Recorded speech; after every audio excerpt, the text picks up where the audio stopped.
The Yates family is not the first to be forced out of home by floodwater this year. The rain is an act of nature, but in this case, the drainage is the council's responsibility.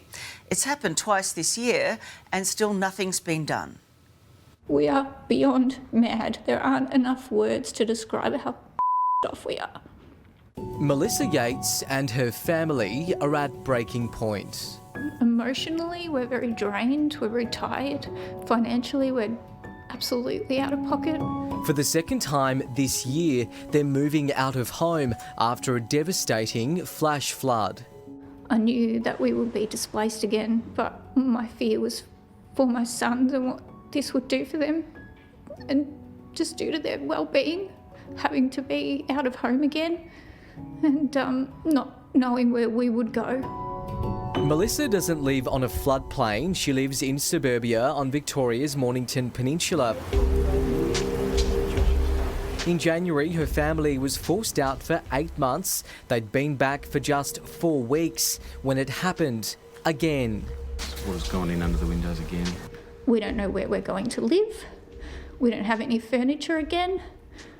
We don't know how we're going to afford to go through this again.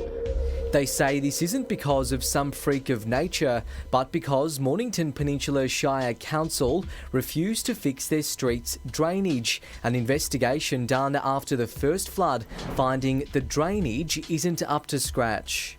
That basically the drainage was inadequate and needed to be upgraded.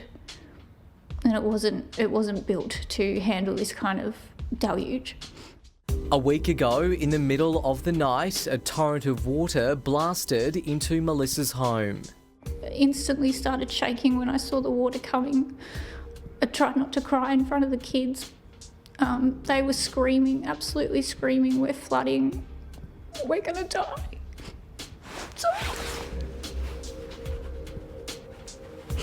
I was holding one of the twins. My husband was holding our other twin. And there was such a current of water coming through the back of our house. We had to go through the back door because we couldn't get out the front door. I was so scared about dropping them and not finding them again. The family's now facing an uncertain Christmas. The fault was there. They didn't tell us. They knew about it, and they're looking into it now. Following the latest flood, a council staffer admitted to Melissa's husband council had been aware of the serious issue with the drainage in this street. Council's excuse for not fixing it sooner. It all came down to the money. I'm disgusted. They've got families, I'm sure they've got kids. Do they want this happening to their home and their children? So I came downstairs to get my phone so I could check the time and stood in ankle deep water. Steve lives at the back of Melissa's place. He's just as furious after he was also flooded twice. Yeah, this one's a lot worse. We're going to be struggling to get back on track for a long time. So. Steve's just ripped out $7,000 worth of carpet he laid in June. If it's an act of God, then that is what it is. There's nothing you can do about that. But if it's an act of negligence on somebody else's part, that's what I have an issue with. Not very happy, Sam, to be honest. Jason Camilleri lives next door. While his home was spared, his garage inundated. It was just like a raging torrent. Literally the whole shed was full, 200 mil, the whole perimeter of the garage. Motors, machines were submerged. We lost power tools. Jason's lived here for 15 years and says he's frustrated council hasn't taken residents' concerns seriously.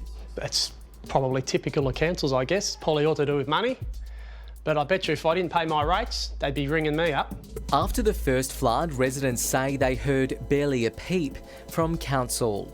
They displaced an entire family and destroyed a home and couldn't even respond to an email. Questions, what have you done? What are you going to do? Can you guarantee our safety? No response whatsoever. We got a similar response from the Mornington Peninsula Shire, which clearly didn't think the issue is important enough to give us an interview. They sent this statement instead. Our drainage system is not built to deal with these unprecedented levels of rainfall. Every council is dealing with a similar issue. In October, in response to forecast high rainfall, we proactively visited properties we know are prone to flooding and checked all the pits and pipes were in good shape. You knew there was a problem. You could have fixed it. You absolutely could have fixed this and prevented this, but you didn't. More a monetary impact than anything. You know, it takes a long time to clean it up, to get your life back on track, to deal with insurance companies. I hope the councils just pull their finger out and just help us out and do what they're paid to do.